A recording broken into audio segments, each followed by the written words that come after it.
In Uganda's coffee growing region, a young woman is cultivating more than beans.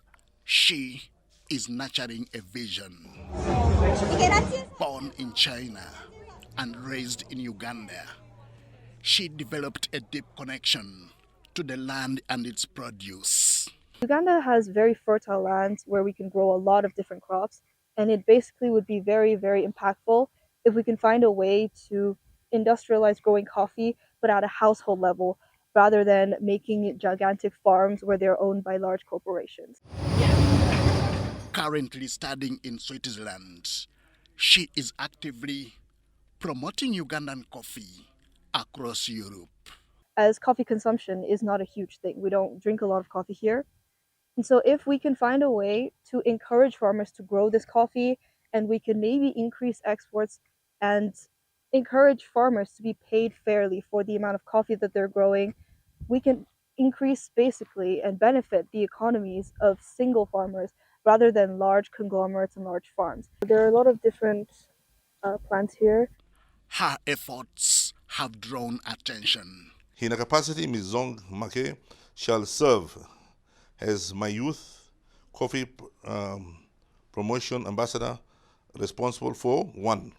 Promotion of direct investment coffee value addition in Uganda, generating awareness and popularizing Uganda's coffee as a beverage amongst the young youth worldwide. State Minister for Foreign Affairs, Henry Okello Oryem, appointed her Uganda's coffee ambassador to Europe, positioning her as a bridge between Ugandan producers and European markets. She's a youth. She goes to good school in Geneva. She comes from China. She has many friends in China. And if she can use her interest, because we just didn't give it to her for the sake of giving it, she should and prove to us that she has a lot of interest, and she should use her own personal resources to promote Uganda coffee abroad in Europe and in China and the Americans. So that personal initiative of and zeal and will to promote at our own time, at our own expense, is most welcome by the government. To support her journey, her teacher in Switzerland, Andrew Prosser, recently visited Uganda to witness her work. Now we've arrived in the region of Masaka, and this is the land of Canafora or Robusta. His first stop was a coffee shop on Kampala-Masaka Highway. He was impressed. It's first thing in the morning, this is my first coffee today.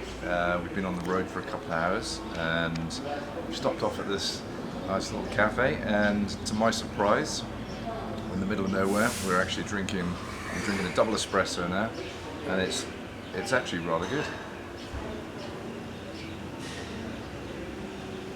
It's got a good body, it's got some fruit notes,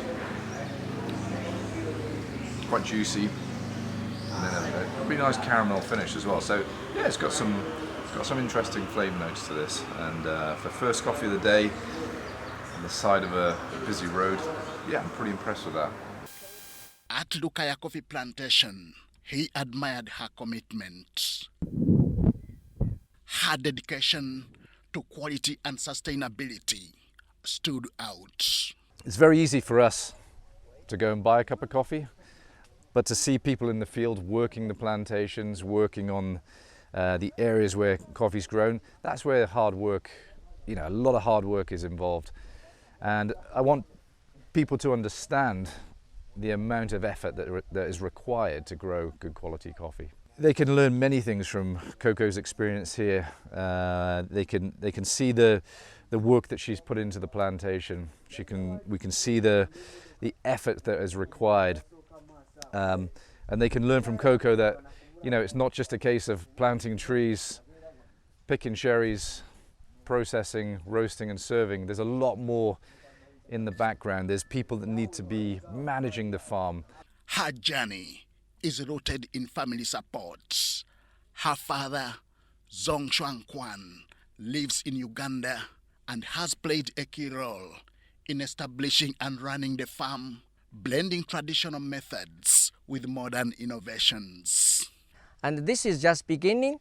I hope that in future we can do much better than today. And also with the experience, with the knowledge from Mr. Andy, so we can also create an education base for other children to come here, and also some other farmers to come here to learn how to grow commercial coffee, because here we have vast land, we have team, we have experience, even coffee export, the top export from the world.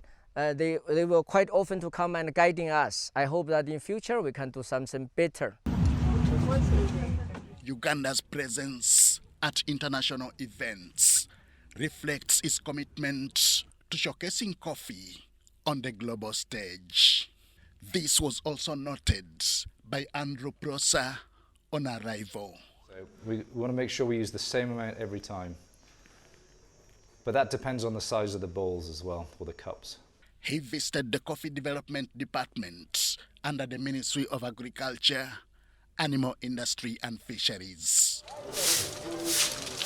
To him, coffee is just more than beans. We see positives in the fact that we have lots of cherries.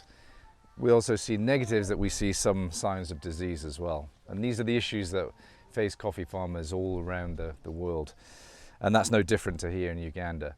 The positives, we've got land, we've got people who are willing to be involved to understand how we can solve these issues and produce better, more higher quality cherries to reduce the issues of fungus and